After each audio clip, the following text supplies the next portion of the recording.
What's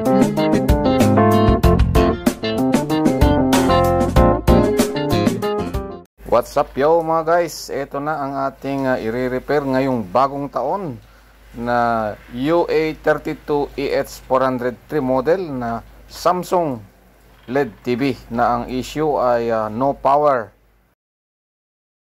Huwag na nating patagalin to para ma-share natin sa inyo kung ano yung makikita nating problema. So ayan, bubuksan na natin. Yun, marami nga lang bisita. What? Pati alikabok ay nandyan na. Yan ang mainboard, yan ang power supply bandang kanan. I-mekos muna natin yung mga alikabok para umalis ang kamalasan. Ayan, may dumikit pang ipot ng butiki mga guys. Huwag kayong mainip para ma-share ko sa inyo ang troubleshooting na to, kung bakit nawalan ng buhay o nawalan ng power. So ayan, i-testing na natin at mag-measure tayo ng power sa main filter capacitor. Ay titignan natin kung ano ang ating mami-measure. Pero bago yun ay tinignan ko muna yung fuse niya kung buo. So far ay buo naman. So ready na tayo na i-plug in yung ating TV. Ayan, as you can see guys, naka-plug in na. At ating i-measure ang main filter capacitor, kung ano ang ating mami-measure. Ayun, 324 volts. So mayroon tayong supply na nami-measure. At titignan natin sa secondary kung mayroon tayong makikita. Oops, kaduda-duda yun 1.9, abnormal yun. Oops. Ayun, mayroon naman 150 para sa backlight. Mayroon naman. Oops. Wala dito, 12 volts. Tingnan natin sa wala ring 12 volts. 5 volts ay wala ring paramdam. 12 volts talaga guys ang wala. Kaya alamin natin kung ano ang nag-cause ng missing 12 volts sa power supply. I-measure natin yung capacitor dahil hindi ito nag-oscillate. Ayun, may laman na 249 volts. Ay delikado yan mga guys. Atin munang i-discharge yung laman ng capacitor. So ayan, ang panggamit ko na pang discharge dyan guys ay yung lumang soldering iron. Ang ginamit ko para hindi siya didiklap. So ready na tayo na tumingin. Oops, minisure ko pa. Ayan, 0.9 na lang. Ready na tayong mag-measure ng mga components na possible na nag-cause ng missing 12 volts. So eto na guys, tagpakita na. Shorted. Natunog pa siya. Ayan, shorted nga. Shorted. Meron siyang buzzer. Dalawa. Parang dalawang diode yung naapektuhan. Ayan dinig na dinig Ito na, kaduda-duda. Dapat ay tanggalin natin to at i-measure natin ng hindi nakakonect sa main board. Okay? Antabayanan nyo lang guys, huwag kayong aalis. At aking munang tatanggalin sa main board ang diode na ito. Hindi ko pa sure kasi hindi ko pa natetesting. Ayan na nga guys, nag-follow up na yung ating customer. Baka daw malaki yung kanyang babayaran. Pero sa kaso naman na ito ay mukhang makakatipid si customer.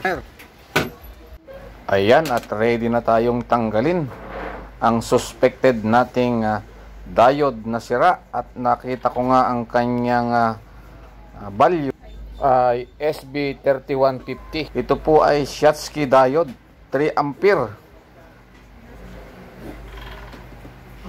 So, kung gusto nyong matutunan ang ganitong klase ng trouble ng TV ay antabayanan nyo na mapalitan natin at makita natin kung ito nga ba ang tunay na dahilan ng pagkawala ng 12 volts sa power supply.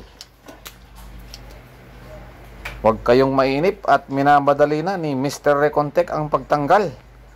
At syempre, gawin nating maigsi ang video para hindi kayo masyadong mainip. Doon tayo agad sa after na tanggal na. Eto na, wag na kayong umalis pa.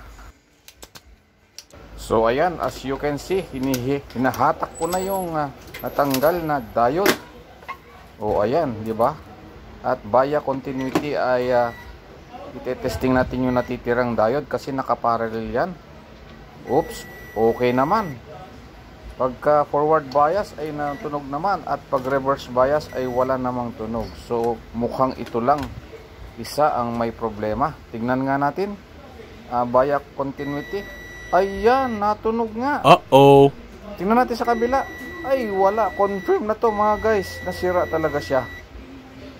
Ayan na nga guys, at thumbs down na si Mr. Recontech. Sira talaga ang Schottky diode.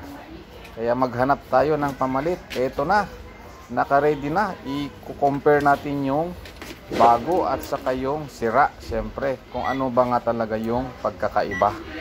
At gamitin natin si Via. Lagi natin kasama si Via. Via continuity. Lagi yung may beeping. So, ito yung defective. Ito, true beeping. So, may beeping siya. Ito.